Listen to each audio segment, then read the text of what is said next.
এই আমরা জেটি ছেড়ে বেরিয়ে চলে এলাম, আর সেখানেই আরও একটি লঞ্চ ঢুকছে।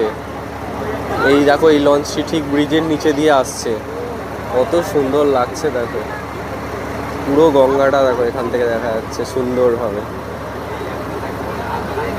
এই ঠিক ব্রিজের নিচে দিয়ে আমাদের এটা ক্রস করছে। ঠিক উপরে এই যে বালি ব্রিজ এই মুহূর্তে ক্রস করছে,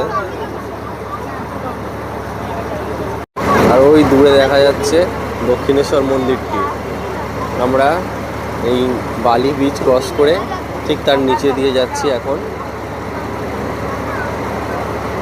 এই দেখো বালি ব্রিজ আমরা ছেড়ে আসছি।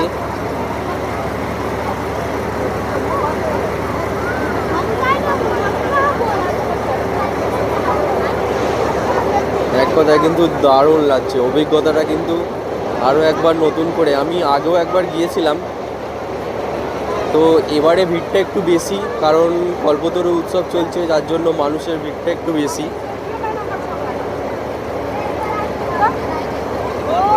দ্বিতীয় ব্রিজটাও আমরা ক্রস করে এলাম, তো এবার আমরা যাচ্ছি বেলুড় মঠের দিকে।